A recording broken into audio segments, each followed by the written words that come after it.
Boa noite. Boa noite. O mundo se preocupa com o avanço das queimadas na Amazônia. O presidente da França e o secretário-geral da ONU se manifestam. Protestos se multiplicam nas redes sociais com a adesão de artistas e esportistas estrangeiros. O Instituto de Pesquisa Ambiental da Amazônia afirma que os focos de incêndio se dão em áreas de maior desmatamento. E ambientalistas rebatem um novo ataque sem provas do presidente Jair Bolsonaro a organizações não governamentais. Senadores levam ao governo o pedido de veto total à lei de abuso de autoridade. E a Polícia Federal prende 19 pessoas por fraudes no Porto de Santos. O Jornal Nacional começa agora.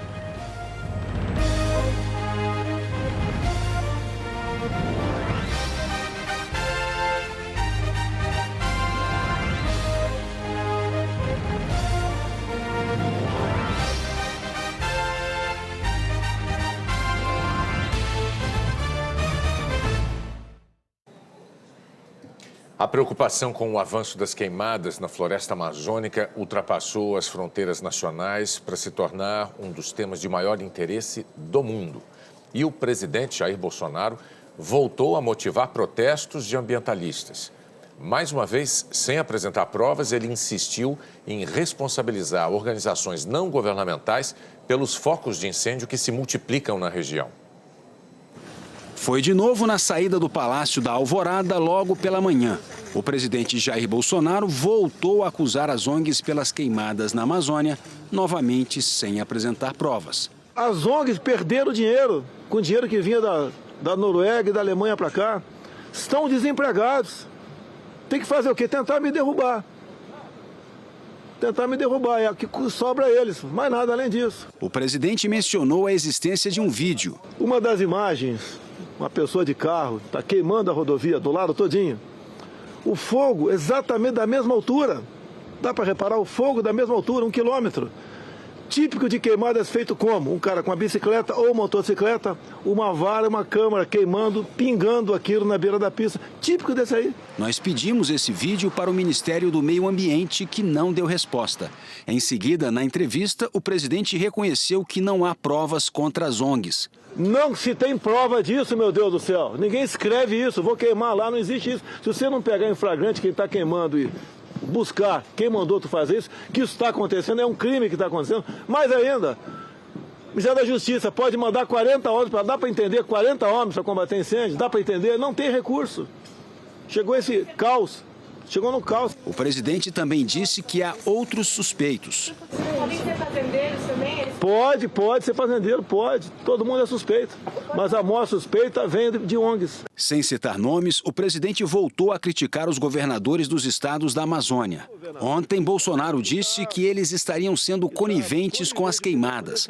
O governador do Amapá, Valdez Góes, do PDT, que preside o Consórcio Interestadual de Desenvolvimento Sustentável da Amazônia Legal, disse que é preciso unir esforços para combater o problema e que especulações sem provas não podem ser feitas. É importante uma união de esforços entre o governo federal e os governos subnacionais, os governos estaduais e até mesmo a iniciativa privada, a sociedade civil organizada, para combater tanto o desmatamento quanto a questão das queimadas. Essas especulações, de certa forma, nenhum governador, nenhum ministro, nenhum presidente pode fazer sem o devido aferimento. Então, se o governo federal tem provas disso, ele tem que colocar logo de pronto essas provas, senão vira um debate que ganha um campo mais político, né, e de divergência, de conflito, de solução do problema. A líder do Cidadania no Senado, Elisiane Gama, criticou as repetidas declarações sem provas do presidente. O presidente acaba procurando inimigos imaginários, acusando ONGs, no meu entendimento, de uma forma leviana, sem necessariamente partir para uma ação mais concreta. Pedir, por exemplo, um inquérito na Polícia Federal, provocar a investigação, naturalmente, que se temos culpados e criminosos, eles precisam ser penalizados. As declarações de Bolsonaro foram duramente rebatidas também por ambientalistas, que se dizem alarmados com os novos ataques do presidente sem a apresentação de provas. Eles criticam ainda a falta de clareza da política ambiental do governo e o afrouxamento na fiscalização. Já que ele não podia negar que as fumaças estavam no ar, ele procurou um culpado. e culpou justamente aquelas organizações que estão trabalhando para lutar pela conservação da floresta e jamais para degradar a floresta. Essas queimadas são uma consequência de uma redução dramática na fiscalização. O governo, infelizmente, vem sinalizando que vai flexibilizar a legislação e que vai deixar de fiscalizar. Isso foi um sinal muito forte, digamos que foi um rastilho num barril de pólvora. Nas últimas 48 horas, foram 1.373 focos de queimadas na Amazônia, mais da metade dos registros em todo o país. Um estudo do Instituto de Pesquisa Ambiental da Amazônia mostra a relação direta entre a derrubada da floresta e as queimadas. Os 10 municípios da região com mais registros de focos de incêndio são também os que mais desmataram.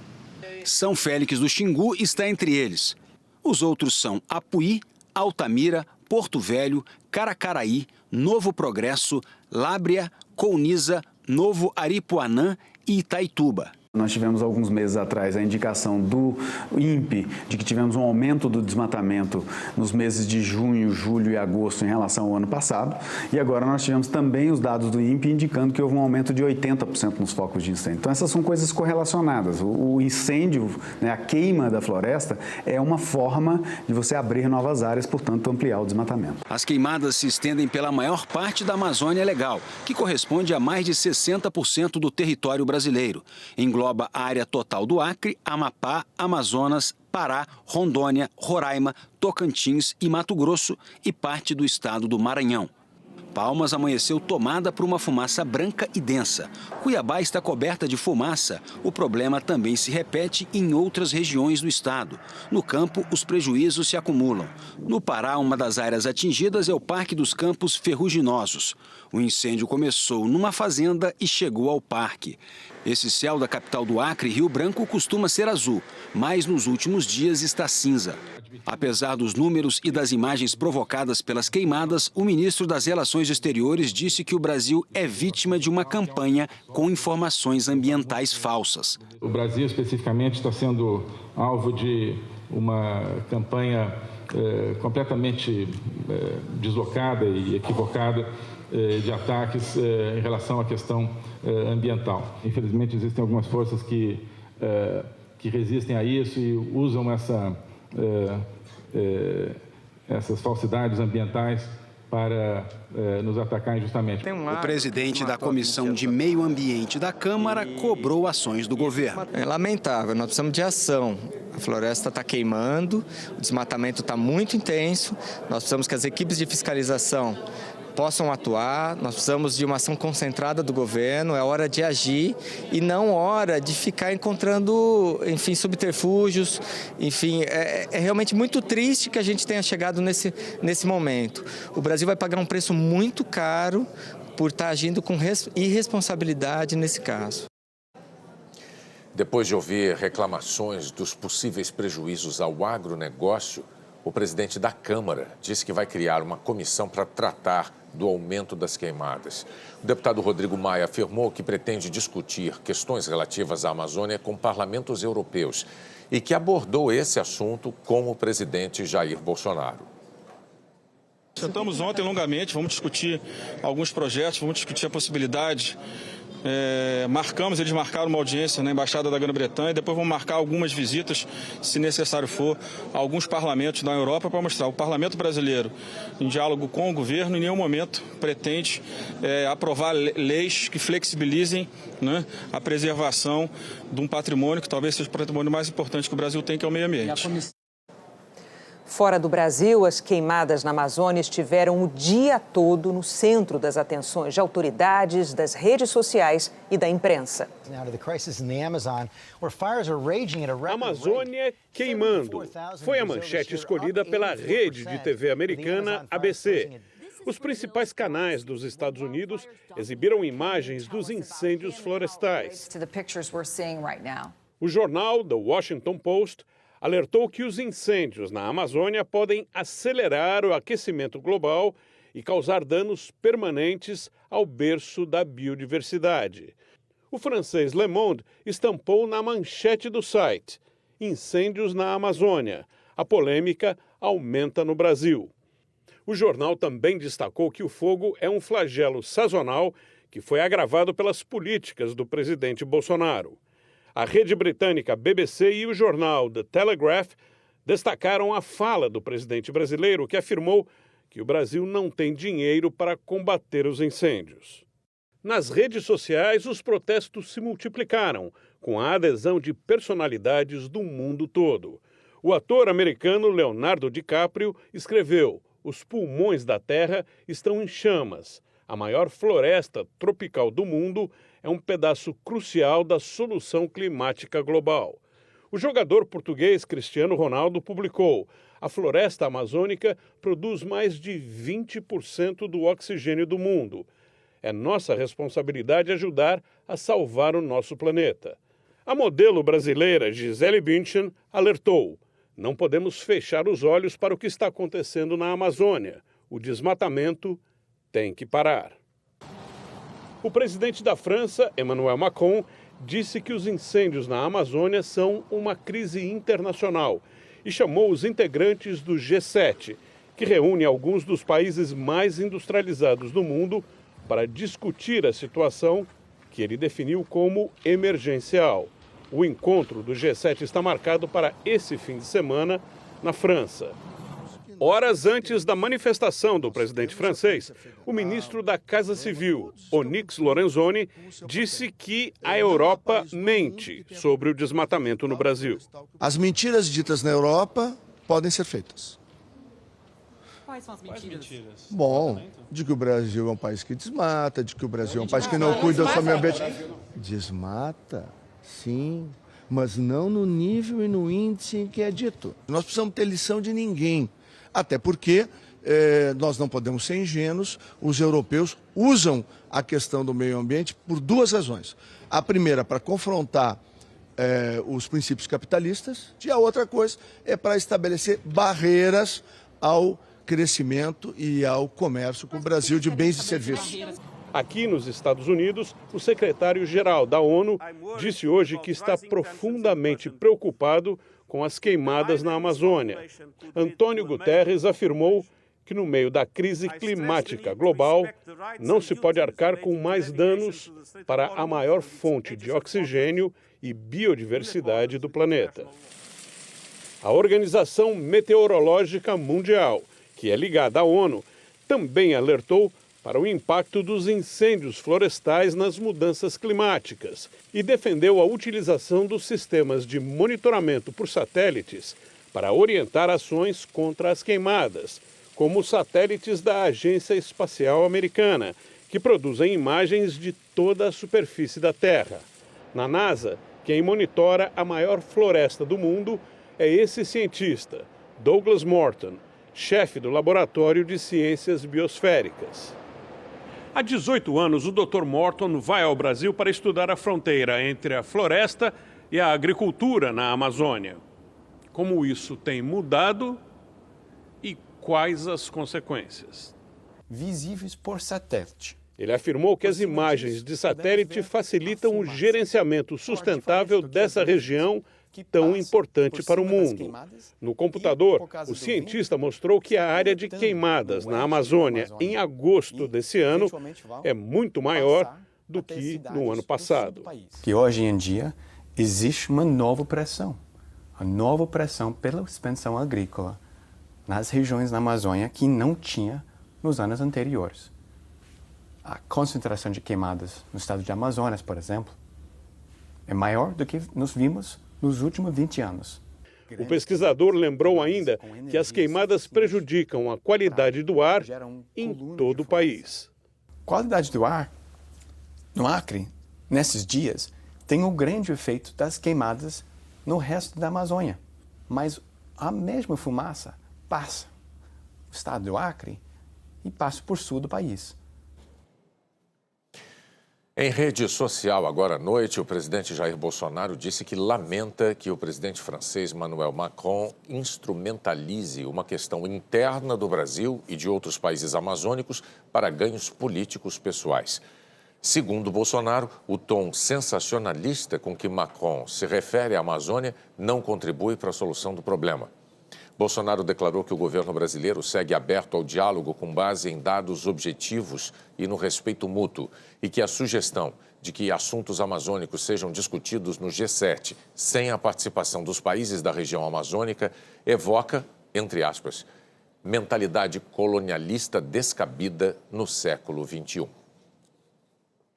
A Helena Marques conversou com meteorologistas sobre o clima seco e as queimadas desse ano. Boa noite, Eliana. Boa noite, Renata. Boa noite, Bonner, e boa noite a todos. Olha, esta é a época mais seca do ano, só que todo ano é assim. E segundo os meteorologistas com quem eu conversei, neste ano não há elementos do ponto de vista meteorológico para justificar o aumento nas queimadas. Isso fica evidente neste estudo do IPAM, que é o Instituto de Pesquisa Ambiental da Amazônia. Em Mato Grosso, por exemplo, o número de dias sem chuva, portanto mais secos, foi menor neste ano em relação aos últimos 3 anos. É o que a gente vê aqui nesse gráfico de linha azul. Abaixo dele, a gente tem as barras que indicam o número de queimadas. E o que a gente vê é um grande aumento neste ano, apesar de ter sido menos seco. A mesma constatação se aplica a outros estados da Amazônia Legal. Essa análise aqui leva em consideração o período entre 1º de janeiro e 14 de agosto. Amanhã vamos ter mais um dia com predomínio de tempo seco na maior parte do Brasil, com Palmas e Rio Branco, na região norte, tendo sol o dia todo. E no centro-oeste, praticamente toda a região fica sem chuva também, Renata. E onde pode chover, Eliana? Olha, chuva um pouco mais forte, pegando ali parte do Amazonas, também Roraima, aqui o oeste do Pará, região de Belém e o litoral do Maranhão. Também entre leste de São Paulo até as regiões de Belo Horizonte e Vitória, com risco maior aqui para o Rio de Janeiro, sul de Minas e o Vale do Paraíba em São Paulo. Previsão de grandes volumes de chuva, inclusive amanhã, na cidade do Rio, passando por Juiz de Fora e Poços de Caldas, também Ubatuba no litoral de São Paulo e São José dos Campos. Pancadas de chuva ainda entre o leste de Santa Catarina, grande parte aqui do Paraná, a região central do estado de São Paulo e até o leste, o litoral nordestino. Salvador e Vitória podem ter chuva a qualquer hora do dia. Já Belo Horizonte, essa chuva vem a partir da tarde. São Paulo vai ter uma manhã chuvosa, depois o sol aparece à tarde, mas a condição de chuva vale para o dia todo.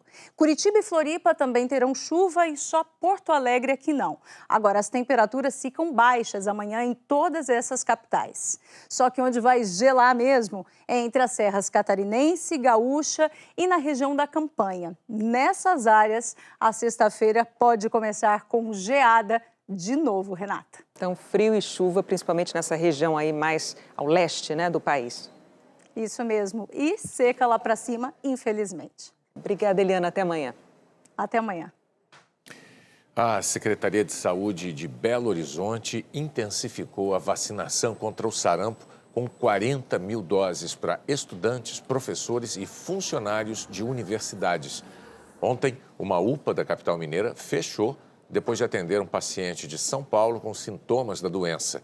Hoje, começou a valer em todo o Brasil a determinação do Ministério da Saúde para que bebês de 6 a 11 meses tomem uma dose extra da vacina contra o sarampo. A seguir, os detalhes da medida provisória que diminui a burocracia. E o novo comando no órgão de combate a fraudes financeiras.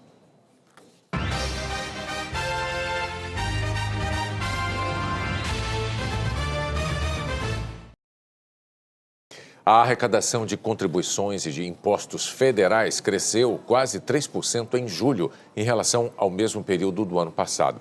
Foi o melhor resultado para um mês de julho nos últimos 8 anos. Alguns setores, como de serviços, estão com mais demanda e isso tem um efeito positivo na arrecadação do governo. Mas a base de comparação também foi menor, porque nessa mesma época, no ano passado, a economia ainda sentia as consequências da greve dos caminhoneiros. O órgão responsável pelo combate a crimes de lavagem de dinheiro ganhou hoje um novo comandante. A cerimônia foi a portas fechadas e formalizou Ricardo Leal no comando da Unidade de Inteligência Financeira, ligada ao Banco Central e que substituiu o extinto COAF, Conselho de Controle de Atividades Financeiras.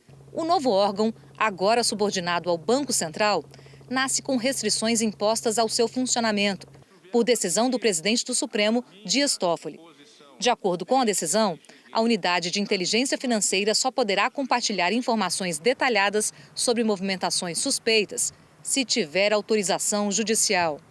Lial é servidor aposentado do Banco Central e estava no cargo de diretor de supervisão do COAF. Já foi conselheiro do Banco Central no COAF e também secretário executivo do Conselho.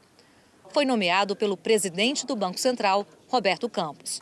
No discurso divulgado para a imprensa, Roberto Campos afirmou que a unidade de inteligência busca a garantia da autonomia técnica e operacional para o exame e identificação de ocorrências de suspeitas de atividades ilícitas, que vê na integração da unidade financeira ao Banco Central um importante passo para a implantação de uma estrutura autônoma que permitirá a continuidade e o aprimoramento do bom trabalho hoje desempenhado pelo COAF.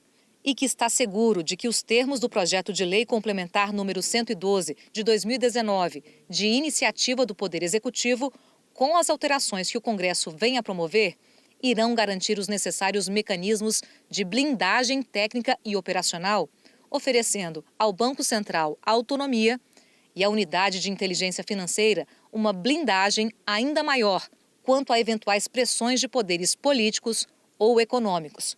Esse projeto de lei trata da autonomia do Banco Central. A extinção do COAF e a transferência do Conselho do Ministério da Economia para o Banco Central ocorreram depois da insatisfação do presidente Jair Bolsonaro com críticas feitas pelo ex-presidente do COAF, Roberto Leonel, à suspensão das investigações que usam dados detalhados do COAF sem autorização da Justiça.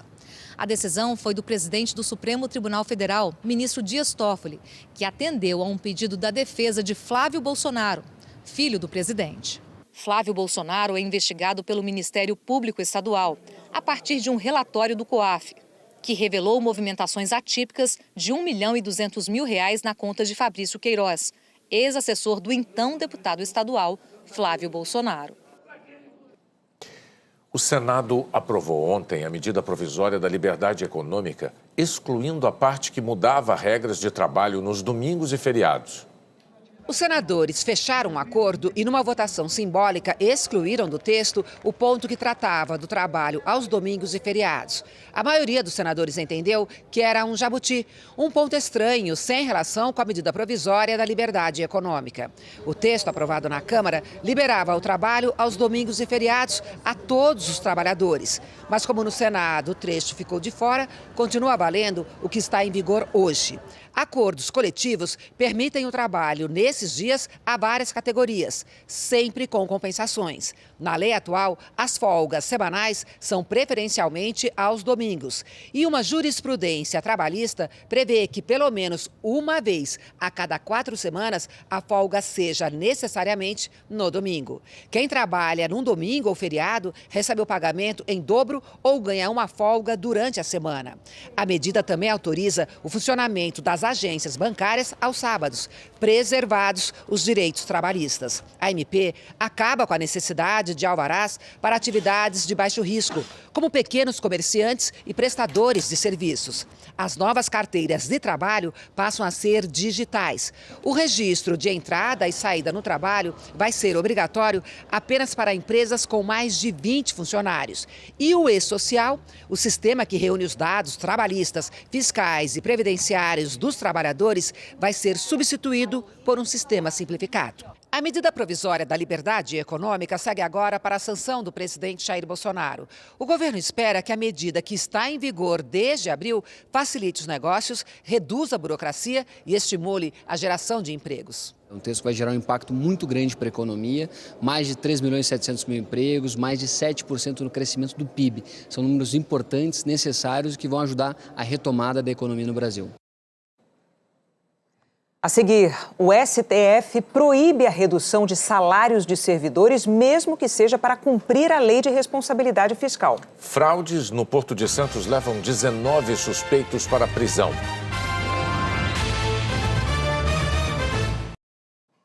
A Polícia Federal prendeu hoje 19 pessoas na investigação de corrupção no maior porto do Brasil. O homem apontado como chefe do esquema se apresentou na sede da Polícia Federal em São Paulo.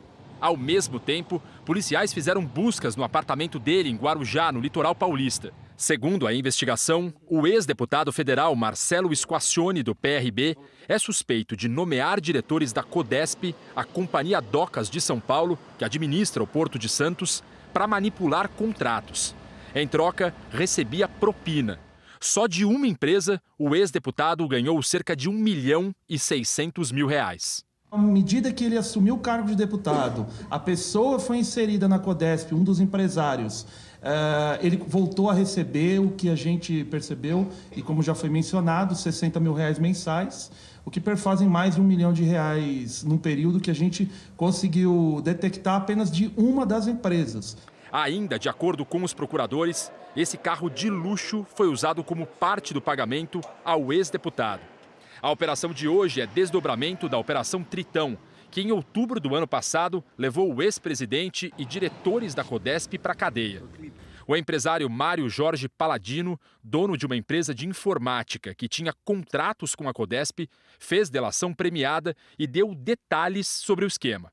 Nesta fase, os investigadores se concentraram em 3 contratos da Codesp, 2 de segurança e 1 de informática, e descobriram um prejuízo milionário. O prejuízo estimado ele supera os R$100 milhões nessa fase das investigações. Todo o trabalho foi realizado em cooperação com a Controladoria Geral da União, o Ministério Público Federal e ainda com a nova direção da Codesp. A Justiça decretou a prisão temporária de 21 pessoas e autorizou 24 mandados de busca e apreensão em São Paulo, no Rio de Janeiro e no Ceará. 2 pessoas estão foragidas.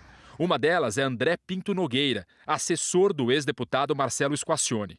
Ele saiu de casa em São Paulo antes que os policiais chegassem e não foi mais encontrado.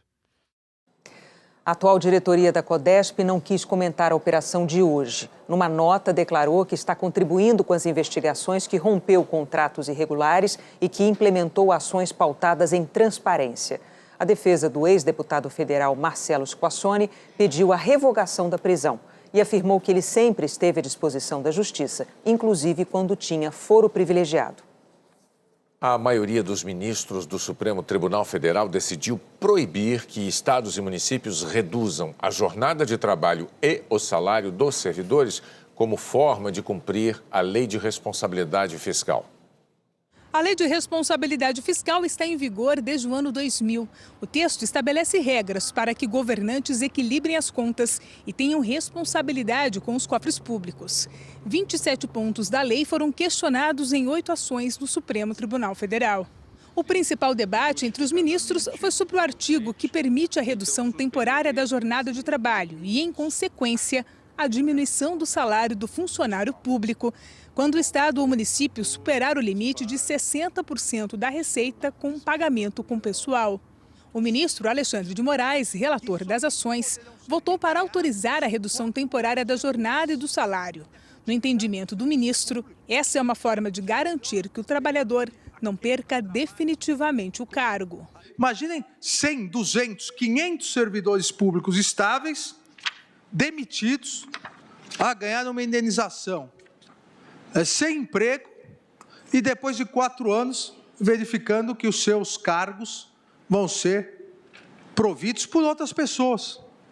Quando se tivessem aguardado um ano e meio até a volta da arrecadação, poderiam permanecer. A garantia maior seria preservada, a estabilidade, e a garantia instrumental para o bom exercício dos cargos, a irredutibilidade de vencimentos, seria flexibilizada. A divergência foi aberta pelo ministro Edson Fachin, que afirmou que a redução de salários é inconstitucional.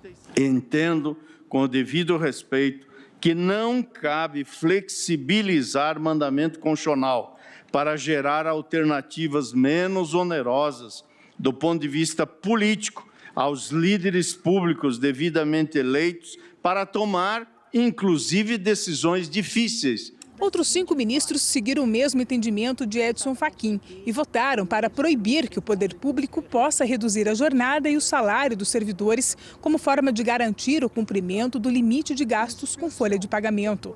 4 ministros, incluindo o relator, votaram para permitir a redução. Com esse placar de 6 votos a 4, O julgamento foi suspenso para esperar o voto do ministro Celso de Mello, que não foi à sessão por problemas de saúde. Levantamento mais recente do Tesouro Nacional aponta que 12 estados descumprem o limite de gasto com folha de pagamento. A seguir, 33 senadores pedem o veto integral da lei de abuso de autoridade. Mergulhadores divulgam novas imagens do Titanic.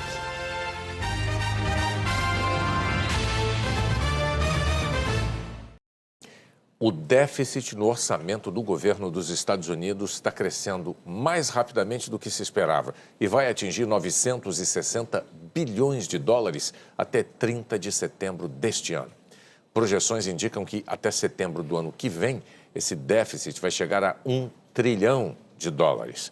A alta resulta de um crescimento lento nas receitas do governo federal americano, desde que o presidente Donald Trump promoveu cortes de impostos em 2017. Períodos de incerteza sobre a economia mundial costumam ser acompanhados de um comportamento. Investidores buscam segurança. Por isso, neste mês, o ouro atingiu o maior preço dos últimos 20 anos. Pegue as cédulas de real, de dólar ou de qualquer outra moeda. O valor que elas têm depende da confiança dos países que emitem o dinheiro de papel. Com o ouro, é diferente. O ouro é um porto seguro. Inclusive, os bancos centrais demandam ouro para garantir o poder de compra de suas moedas. No primeiro semestre, os bancos centrais compraram mais de 15 bilhões de dólares em ouro, o maior valor da história. Polônia, Rússia e China lideraram o movimento. O fascínio pelo metal brilhante, resistente e raro vem de milênios, muitas vezes com valor afetivo. A gente sempre tem, né? Uma corrente, um anel, alguma coisinha sempre tem. Sai à rua com coisas de ouro? Não, nem pensar. Em alta no mundo inteiro, a procura pelo ouro hoje tem a ver com o embate comercial entre Estados Unidos e China. A gente hoje passa momentos difíceis. A gente tem problema com guerra comercial, tem problema com Brexit, tem problema na Itália, protesto em Hong Kong. A consequência disso tudo é que as taxas de juros no mundo começam a cair bastante. O ouro é uma relação inversa com juros. Quanto mais baixos os juros, aumenta a demanda, a procura por um ativo extremamente seguro e extremamente líquido, que é o ouro. O resultado da corrida se vê no preço. De janeiro para cá, o ouro subiu 17% em dólar. Em real, a alta foi de 22%.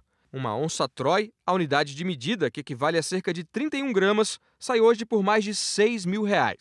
É a maior cotação dos últimos 20 anos. 193 mil toneladas é a estimativa do estoque de todo o ouro já explorado no planeta, que caberia num prédio de 21 metros de altura por 21 de largura e 21 de comprimento.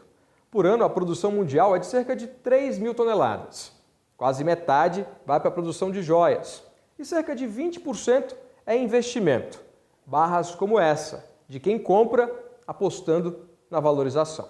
Prevendo os percalços na economia, Tânia fez investimentos em ouro no ano passado. Geralmente, quando o ouro sobe, é porque tem um risco muito alto no mercado, no mundo, enfim.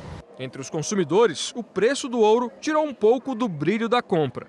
Nessa joalheria, o reajuste médio foi de 15% no mês passado. Matheus queria uma aliança de ouro para comemorar o aniversário de namoro com Érica. Mas pensou melhor, trocou de cor e levou a de prata. Para ter uma ideia, que tem um pouco de ouro, ela já fica o dobro, mais que o dobro. Noivado tem que ser de ouro, aí já se prepara. Você não abre mão? Não abro mão. A Procuradora-Geral da República pediu ao presidente Jair Bolsonaro que vete, pelo menos parcialmente, o projeto de lei de abuso de autoridade que foi aprovado pela Câmara. Já um grupo de senadores quer o veto total ao texto. Num único dia, o senador Oriovisto Guimarães, do Podemos, conseguiu o apoio de 33 senadores pedindo veto integral do texto sobre abuso de autoridade. O projeto, aprovado pela Câmara em votação simbólica, já tinha passado pelo Senado em 2017. Nós não participamos disso, foi em 2017, não foi agora. Então, nós estamos oferecendo ao presidente Jair Bolsonaro nosso integral apoio para manter o veto dele a todas essas medidas. O líder do PSL no Senado também defendeu o veto. Nós não queremos que morra a Operação Lava Jato. Nós não queremos que policiais, juízes e promotores auditores da Receita, trabalhem intimidados. O documento foi entregue ao ministro da Justiça, Sérgio Moro. Claro que ninguém concorda com qualquer espécie de abuso de autoridade, mas às vezes é uma questão de dosagem, né? Então está sendo analisado, vai ser enviado e eu tenho certeza que o presidente deve tomar uma boa decisão sobre esse tema, considerando todas as questões envolvidas. Em pelo menos 5 capitais, mais manifestações contra o projeto de lei aprovado.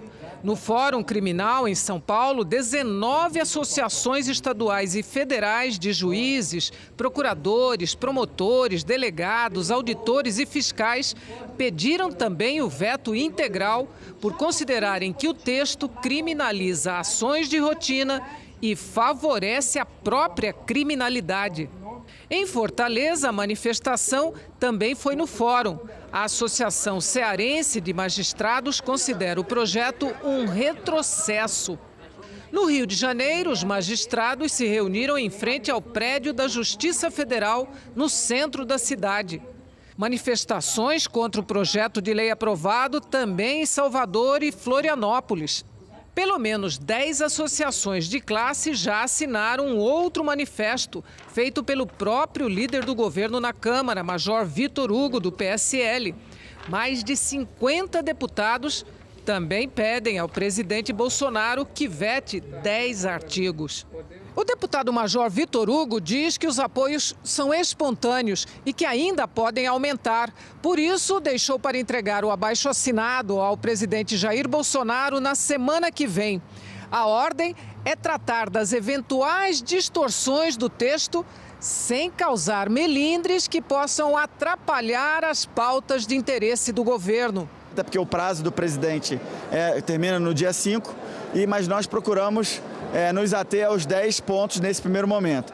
No começo da noite, a Procuradora-Geral da República informou que pediu pessoalmente que o presidente Jair Bolsonaro vete o projeto de lei de abuso de autoridade ou parte dele. Raquel Dodge explicou que, ao coibir o abuso de autoridade, a lei não pode enfraquecer as instituições do sistema de justiça. Para a Procuradora-Geral, o texto aprovado pelos parlamentares prevê tipos penais abertos e imprecisos, o que pode intimidar magistrados, promotores, procuradores e delegados de polícia no desempenho de suas competências básicas. Desse modo, traz insegurança jurídica e pode afetar o combate a crimes como a corrupção e a lavagem de dinheiro. Mergulhadores capturaram imagens novas do navio Titanic a quase 4.000 metros de profundidade. As mais recentes eram de 14 anos atrás. Câmeras de alta resolução mostraram que o Titanic está se deteriorando pela ação de bactérias e do sal. A banheira do capitão, que aparecia na foto de 2003, já não existe mais. O navio afundou em 1912, depois de bater num iceberg na viagem inaugural entre a Inglaterra e os Estados Unidos. Mais de 1.500 pessoas morreram. A seguir, as quartas de final da Libertadores.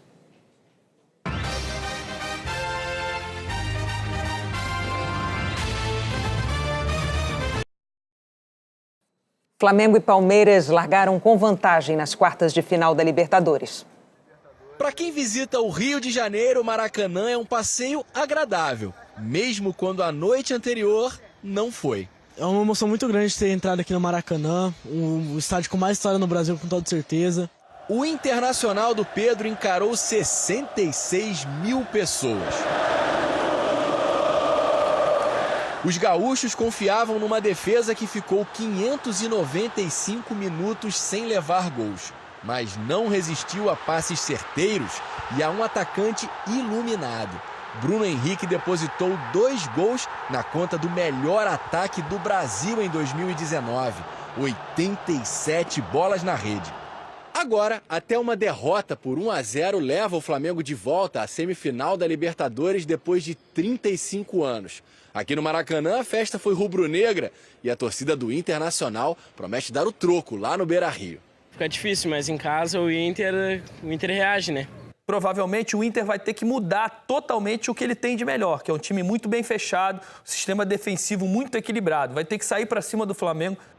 São dois rivais gaúchos acreditando numa virada. O problema do Grêmio foi um chutaço do Gustavo Scarpa, do Palmeiras. A bola viajou por 31 metros, numa velocidade de 98 km por hora. Mas ao contrário do Inter, o Grêmio vai decidir fora de casa o futuro na Libertadores. Eu acho que o Grêmio joga muito melhor fora de casa que em casa. O Grêmio é um time muito aguerrido. O Inter e o Grêmio não estão eliminados. São duas equipes fortíssimas que podem sim reverter a situação.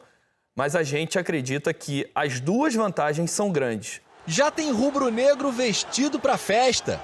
E os palmeirenses, invictos a 16 jogos como mandantes, estão bem confiantes. Mas é bom não duvidar dos gaúchos quando uma Copa está em jogo. Nessa edição do Jornal Nacional, na reportagem sobre a repercussão internacional das queimadas na floresta amazônica, o secretário-geral da ONU e outras personalidades afirmaram que a Amazônia é o pulmão do mundo.